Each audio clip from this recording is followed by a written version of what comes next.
Hello students आज का हमारा टॉपिक रहेगा राजस्थान में खनिज। राजस्थान में अगर खनिजों की बात करें तो खनिजों की दृष्टि से राजस्थान को क्या कहा जाता है? खनिजों का अजायब घर कहा जाता है। क्या कहा जाता है? खनिजों का अजायब घर कहा जाता है।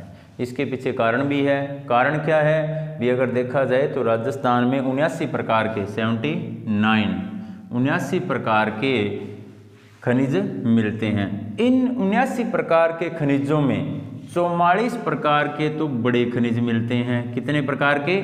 44 प्रकार के बड़े खनिज मिलते हैं।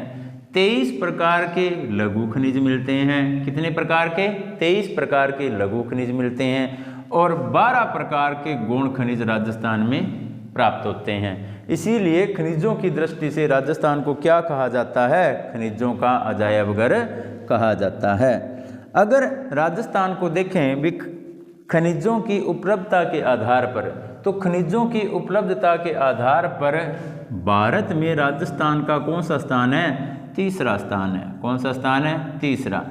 खनिजों की उपलब्धता के आधार पर मध्य प्रदेश प्रथम स्थान रखता है। कौन सा? मध्य प्रदेश प्रथम स्थान रखता है।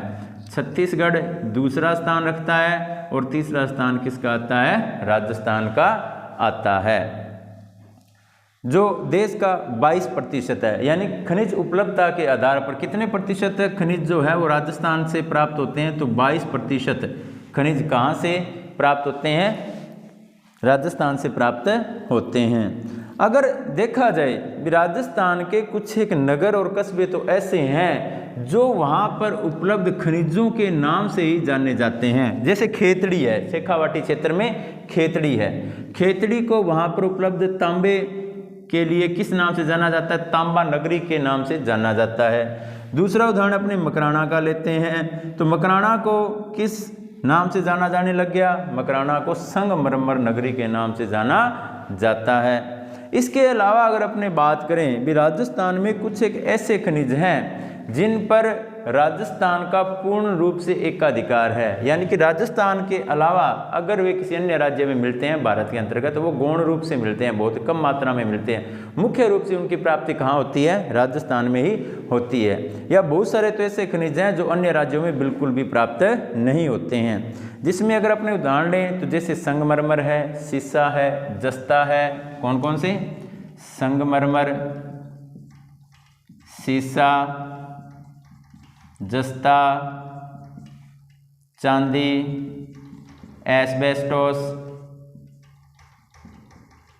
कौन कौन से हैं? संगमरमर, सीसा, जस्ता, चांदी, asbestos, marble, gypsum, rock phosphate, marble, gypsum,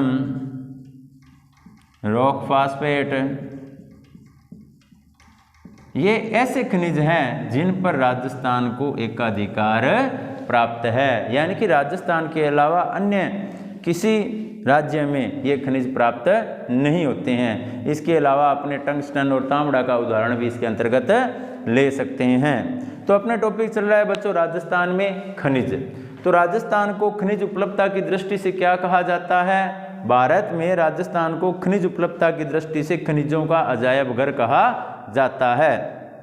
क्यों कहा जाता है?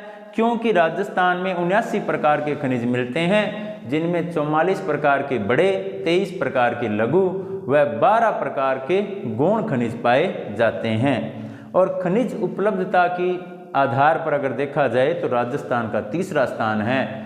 भारत में खनिज उपलब्धता के आधार पर प्रथम स्थान पर मध्य प्रदेश है, दूसरे स्थान पर छत्तीसगढ़ है और तीसरे स्थान पर कौन सा राज्य है? राजस्थान है। जहां कितनी उपलब्धता के आधार पर खनिज पाए जाते हैं? तो 22%।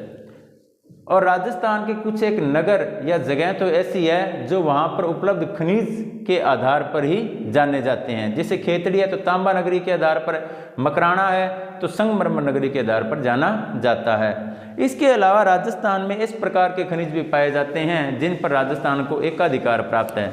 जैसे तांबड़ा है, रॉक फास्फेट है, मार्बल है, एस्बेस्टोस है, चांदी है, जिप्सम है, जस्ता है, सीसा है, संगमरमर है। ऐसे खनिज है इन पर राजस्थान का एकाधिकार है। तो बच्चों आज का हमारा टॉपिक जो था राजस्थान में खनिज वह कंप्लीट हुआ। इसी के साथ हमारा चैप्टर जो 10 था वह भी कंप्लीट हो जाता है। आप इस टॉपिक को अपनी नोटबुक में नोट करें और इसे लर्न करें। जो बीच का जो टॉपिक है बच्चों, जैसे अपने इसमें पेट्रोलियम और प्राकृतिक गैस रह जाता है बीच का टॉपिक, वो अगर अपने देखें तो वह सिलेबस से हटा दिया गया है, तो इसीलिए अपने उसको नहीं करेंगे। तो ये जो टॉपिक था राजस्थान में खनिज, ये हमारा लेसन 10 का अंतिम टॉपिक था, इसीलिए इस टॉपिक को करवाया गया। आप इसे लर्न करें और अपने नोटबुक में नोट करें। थैंक यू बच्चों।